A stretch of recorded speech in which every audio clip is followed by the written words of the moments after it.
Shalom saudara dan saudari yang seiman dalam nama Tuhan kita Yesus Kristus. Bertemu kita kembali dalam santapan firman Tuhan 25 Julai tahun 2022. Dan pada hari ini kita akan mendengar firman Tuhan yang dipetik dari Injil Matius bab 20 hingga 28. Bersama kita mendengarkannya. Tuhan beserta kita sekarang dan selama-lamanya. Inilah Injil Yesus Kristus menurut Santo Matius. Dimuliakanlah Tuhan. Maka datanglah ibu anak-anak Zebedius serta anak-anaknya itu kepada Yesus, lalu sujud di hadapannya untuk meminta sesuatu kepadanya. Kata Yesus, "Apa yang kau kehendaki?" Jawabnya, "Berilah perintah supaya kedua anakku ini boleh duduk kelak di dalam kerajaan-Mu, yang seorang di sebelah kanan-Mu dan yang seorang lagi di sebelah kiri-Mu." Tetapi Yesus menjawab katanya, "Kamu tidak tahu apa yang kamu minta.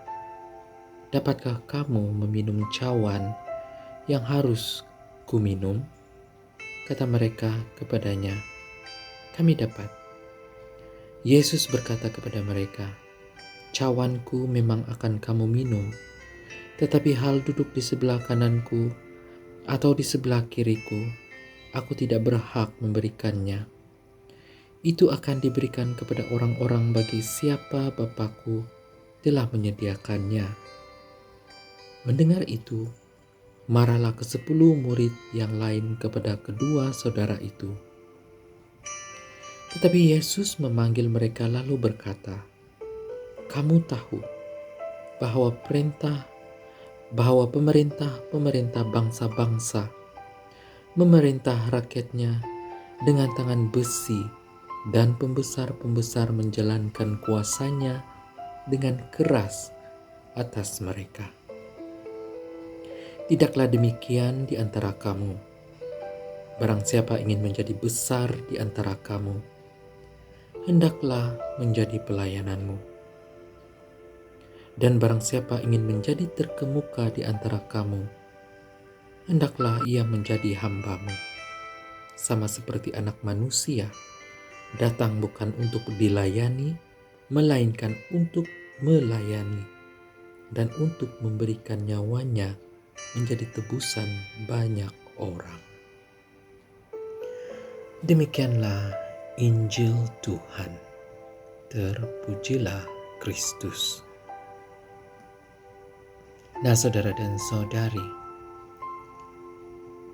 apabila saya merenungkan bacaan hari ini, saya menyadari bahwa Yakobus bersikap bersahaja dan Yohanes dan juga murid-muridnya yang lain. Nah, murid-murid Yesus bukan dari keluarga bangsawan, bukan lelaki dari keturunan imam atau keturunan raja. Mereka adalah golongan pekerja biasa seperti nelayan dan pemungut cukai. Nah, Yesus memanggil orang-orang biasa ini dan mempercayakan kepada mereka penerusan pelayanan sucinya. Mereka benar-benar manusia dengan keinginan manusia untuk menjadi penting. Namun, Yesus memberitahu mereka apa yang paling penting bukanlah untuk mempunyai tempat di mana mereka boleh ditunggu oleh orang lain, tetapi untuk menjadi pelayan yang melayani orang lain. Nah, saudara dan saudari, melihat pembacaan pada hari ini, ia menjemput saya untuk merenungkan sikap saya sendiri dalam menjadi murid Yesus. Ada kalanya saya terfikir untuk mempunyai kerajaan ataupun untuk mempunyai pekerjaan istimewa yang dihormati dalam rancangan ilahi. Namun saya seperti James dan rekan-rekannya. Nah, baru-baru ini saya baru saja menerima kaul kekal saya, yang mana saya menyerahkan diri saya ataupun mengabdikan diri saya kepada Tuhan sepenuhnya untuk menjadi alat Dia untuk melayani orang-orang di sekeliling saya. Nah, penerimaan ini kalau disalah artikan, ia boleh menjadi satu kebanggaan di dalam diri, di mana kebanggaan diri itu kadangkala saya mungkin akan terbawa-bawa di dalam pelayanan saya, di mana saya menginginkan orang melayani saya sebab saya ini seorang religious.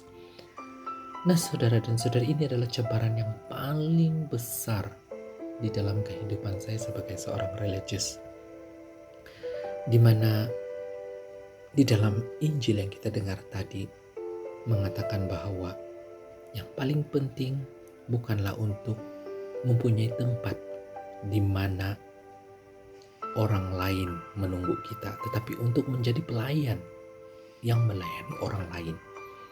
Nah, apabila kita mendengarkan Injil ini, sepertinya mudah untuk dilakukan, tetapi bagi saya sebagai seorang yang masih belajar di dalam kata arti pelayanan ini, ia adalah satu cabaran yang paling besar di dalam kehidupan saya sebagai seorang Franciscan Friar, ataupun sebagai seorang berada di dalam kehidupan Fransiskus. Nah, saudara dan saudari, sama seperti kita, orang biasa yang melayani di gereja, kadangkala kita bersikap meninggi diri karena kita mendapat jawatan ataupun mendapat tempat yang tertinggi di dalam organisasi gereja. Nah, kadang-kadang kita merasakan kita lebih berkuasa dan kita menunjukkan kekuasaan itu dan kita bangga dengan apa yang kita ada. Nah, saudara dan saudari, bersama kita renungkan pelayanan yang seperti apakah yang kita inginkan. Bagaimanakah kita mau menjalani pelayanan kita sebagai seorang umat Kristen? Lebih-lebih lagi di dalam pelayanan kita di paroki kita Saint Patrick Mambakut. Nah, saudara dan saudari, saya pada saat ini saya mengajak saudara dan saudari untuk merenungkan apakah arti pelayanan itu di dalam diri kita. Apakah kita mau dilayani ataupun kita melayani sesama kita. Nah, bersama kita membuka hati kita, saudara dan saudari, kita meminta Tuhan untuk terus menuntun kita agar kita terus melayani walau kita dihalangi dengan berbagai-bagai rintangan di dalam pelayanan kita. Tetapi kita perlu ingat bahwa dasar pelayanan kita itu bukanlah untuk diri kita sendiri, tetapi lebih kepada meninggikan ataupun memuji dan memuliakan nama Tuhan itu sendiri. Amin. Semoga Tuhan memberkati kita.